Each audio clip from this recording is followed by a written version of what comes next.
పవన్ కళ్యాణ్ గారు రాయచోటి నియోజకవర్గానికి వచ్చి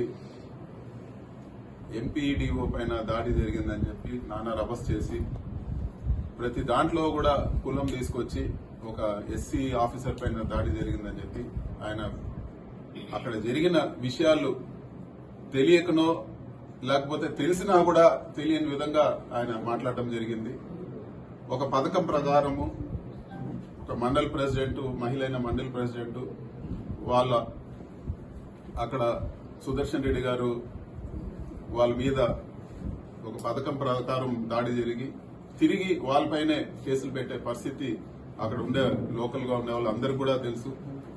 అక్కడికి తెలుగుదేశం నాయకులు పెప్పర్ స్ప్రేలు తీసుకొచ్చి గొడవలు చేయాలని ప్లాన్ గా వచ్చి మండల్ ఆఫీస్ లో ఇవన్నీ కూడా విషయాలన్నీ కూడా అందరికీ కూడా తెలిసిన విషయమే. కానీ తప్పుడు కేసు పెట్టి సుదర్శన్ రెడ్డి గారిని ఈ రోజు అరెస్ట్ చేసి దారుణంగా ఈ ఫుటేజ్లన్నీ కూడా చూడొచ్చు. ఆయన్ని అవమానకరంగా అరెస్ట్ చేసి తీసుకుపోయి ఈ రోజు జైల్లో పెట్టడం జరిగింది. నేను ఒకటే అడుగుతాను, కాకినాడ పార్లమెంట్ లో పవన్ కళ్యాణ్ గారు సొంత కాకినాడ పార్లమెంట్ లో వాళ్ళ జనసేన ఎమ్మెల్యే పబ్లిక్ గా ఒక దళిత ప్రొఫెసర్ ని కొడితే ఎక్కడన్నా మీరు చర్యలు తీసుకున్నారా? స్టూడెంట్స్ అందరూ తిరగబడి పెద్ద ఇష్యూ అయితే కేవలం చిన్న మాట సారీ చెప్పినట్టు చెప్పించి ఆ ఇష్యూ క్లోజ్ చేశారు. ఆ రోజు ఈ పౌరుషం ఏమైంది, ఇంత అక్కర ఏమైందని చెప్పి కూడా నేను పవన్ కళ్యాణ్ గారిని అడుగుతా ఉన్నాను. న్యాయం అందరికీ ఒకలాగానే ఉండాలి. అదేవిధంగా తిరుపతిలో కూడా జనసేన ఎమ్మెల్యే ఉన్నారు. అక్కడ కూడా కూటమి నాయకులు ఒక దళిత ప్రొఫెసర్ పైన దాడి చేస్తే ఎక్కడ ఒక ఖండన కూడా లేదు. అంతెందుకు ఆయన సొంతం పిఠాపురం నియోజకవర్గంలో ఒక మహిళ పైన అఘాయిత్యం జరిగితే ఆయన ఏం స్పందించారు? వాళ్ళని ఇక్కడ మాట్లాడినట్లు ఆ రోజు ఎందుకు మాట్లాడలేదు? మహిళలకు రక్షణగా ఉంటాయని చెప్పిన ఆయన ఈ రోజు ఇన్ని మానభంగాలు, ఇన్ని మహిళలపైన అకృత్యాలు జరుగుతూ ఉంటే ఎక్కడన్నా ఏమన్నా మాట్లాడారా? పైపెచ్చి అది హోమ్ మినిస్టర్ సబ్జెక్ట్ అని చెప్పి ఒక డిప్యూటీ సీఎం గా ఉండి ముఖ్యమంత్రి పవర్స్ ఆయనకు ఉండి వేరే వాళ్ళపైన నాకు సంబంధం లేదు, వేరే వాళ్ళు చూసారని చెప్పడం సరైన పద్ధతి కాదు. కేవలం రాజకీయాల కోసం ఇలాంటి ఆరోపణలు చేయడం కరెక్ట్ కాదని చెప్పి కూడా నేను తెలియజేస్తా ఉన్నాను.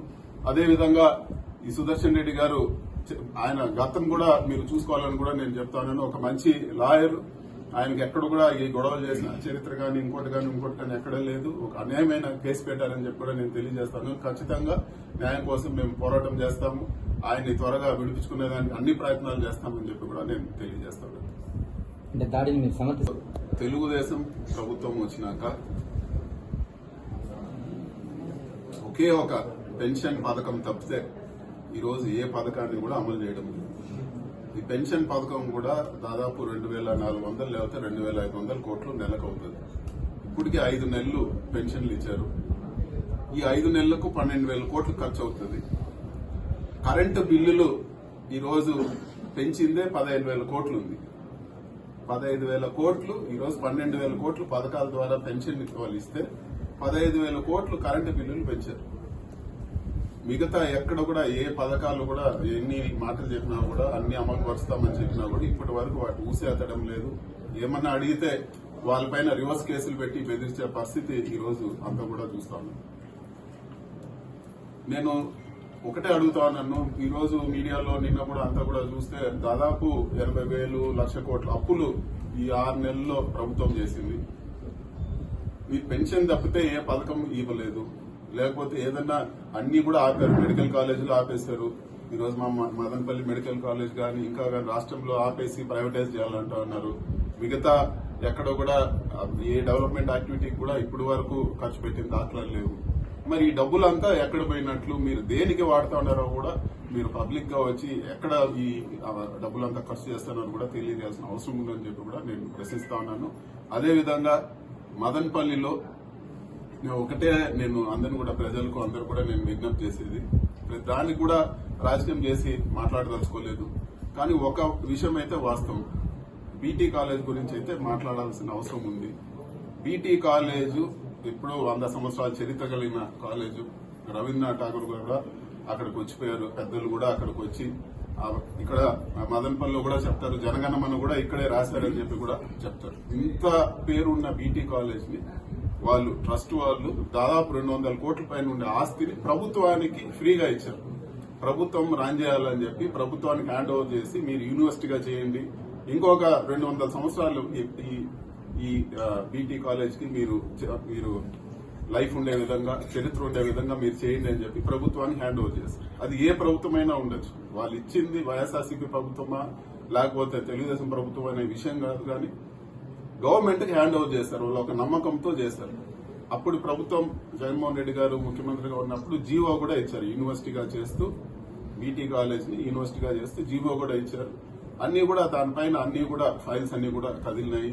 స్టాఫ్ అంతా కూడా దాన్ని రిక్రూట్ చేసే పొజిషన్ లో ఈ రోజు బీటీ కాలేజ్ పైన అతిగతి లేకుండా ఉంది.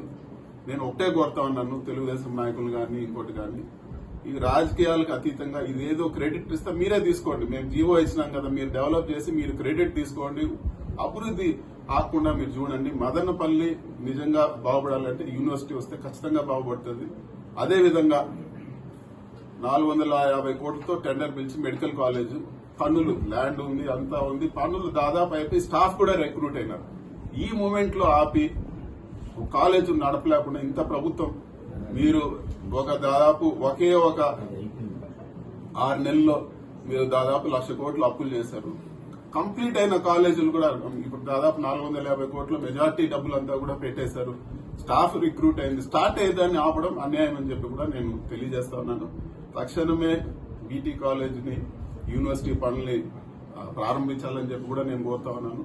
అదేవిధంగా మదనపల్లి మెడికల్ కాలేజ్ కూడా ఇమ్మీడియట్ గా మీరు చర్యలు తీసుకొని మీ చేతిలో ఉండే పని అన్ని పర్మిషన్లు వచ్చాయి, స్టాఫ్ ఉన్నారు, మెడికల్ కాలేజ్ కూడా రన్ చేయాలని చెప్పి కూడా నేను దాడి జరగనే లేదు, తప్పుడు కేసు అని నేను చెప్తా ఉన్నాను. దాడి జరిగిందని మీరు అంటా ఉన్నారు తప్పితే అక్కడ దాడి జరగలేదు. సుదర్శన్ రెడ్డి గారి పైన దాడి జరిగింది. వాళ్ళ మదర్ పైన అవమానంగా వ్యవహరించారని చెప్పి కూడా అక్కడ అందరికి కూడా తెలుసు, పబ్లిక్ అందరికి కూడా తెలుసు.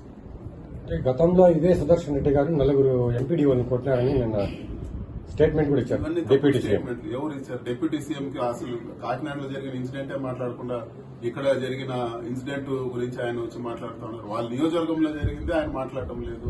తప్పు మాట్లాడుతున్నారా కదా ఈరోజు మేము ప్రెస్ మీట్. మెయిన్ ఆయన చెప్పే కాన్సెప్ట్ ఏమంటే నేను పంచాయతీరాజ్ మినిస్టర్ని, పంచాయతీరాజ్ సంబంధించిన ఎంపీడీఓ మీద జరిగింది కాబట్టి నేను నా వింగ్ లో ఉంది కాబట్టి నేను వచ్చానని చెప్తున్నారు. డిప్యూటీ సీఎం అంటే కేవలం పంచాయతీరాజ్ డిపార్ట్మెంట్ గా, ఆంధ్ర రాష్ట్రానిక? కాకినాడ రూరల్ లో దళిత ప్రొఫెసర్ పైన దాడి జరిగినప్పుడు ఈ పౌరుషం ఏమైంది? తిరుపతిలో ఒక దళిత ప్రొఫెసర్ ని కూటమి నాయకులు కొట్టినప్పుడు ఈ పౌరుషం ఏమైంది? సొంత నియోజకవర్గంలో మానబంధాలు ఇవన్నీ జరిగినప్పుడు కూడా ఈ పౌరుషం ఏమైంది? మహిళల పైన ఇన్ని అగత్యాలు జరిగితే ఈ పౌరుషం ఏమైంది? ఇవన్నీ కూడా మాట్లాడాలి, కానీ ఏదో రాజకీయంగా సెలెక్టివ్ గా మాట్లాడటం తగదని చెప్పి కూడా తెలియజేస్తాను. నేను కోరుతా ఉన్నాను మా సైడ్ నుంచి దీంట్లో ఎటువంటి రాజకీయాలు లేదు. మా సైడ్ నుంచి ఫుల్ కోఆపరేషన్ ఉంటుంది, కానీ ఊరు అభివృద్ధి ఆగకుండా మీరు చూడాలని చెప్పి కూడా తెలుగుదేశం నాయకులు నేను కోరుతా ఉన్నాను. ఇది ఒక విమర్శ అని కూడా నేను చెప్పడం లేదు. ఇప్పుడు మీకు 6 నెలలు అయింది కదా వచ్చి, మీరు ఫలానా పబ్లిక్ కాన్ఫిడెన్స్ ఇచ్చే విధంగా ఏదో మేము ఈ విధంగా చేయబోతాను, ఈ విధంగా చేయబోతాను అని చెప్పి చెప్పాల్సిన అవసరం ఉంది. అదేవిధంగా ఇక్కడ వాటర్ గ్రిడ్ ఈ మధ్యలోనే క్యాన్సిల్ చేస్తారు. టెండర్ అయిన ప్రాజెక్ట్ ని క్యాన్సిల్ చేసి మళ్లీ మేము పిలుస్తాం అది చెప్తా ఉన్నారు. సో ఖచ్చితంగా మదనపల్లి టౌన్ కూడా వాటర్ గ్రిడ్ లో భాగంగా మదనపల్లి టౌన్ కూడా సోర్స్ ఉండాలి. ఇది వరకు ఏ విధంగా జీవోలో ఒకటి మదనపల్లి టౌన్ కూడా వాటర్ సోర్స్ ఉండిందో ఆ విధంగా కంటిన్యూ అవ్వాలి. అదేవిధంగా వాటర్ గ్రిడ్ పథకం పైన కూడా ప్రభుత్వం ఏ విధంగా తీసుకొస్తా ఉన్నారో మాట్లాడాల్సిన అవసరం ఉందని చెప్పి కూడా నేను కోరుతా ఉన్నాను. ఎందుకంటే ఇవన్నీ అభివృద్ధి కార్యక్రమం ఏ ప్రభుత్వం ఉన్నా కూడా ఇది ఇంపార్టెంట్. నీళ్లు అనేది ఇంపార్టెంట్, చదువు అనేది ఇంపార్టెంట్. దీనిపైన తప్పకుండా ఉండే తెలుగుదేశం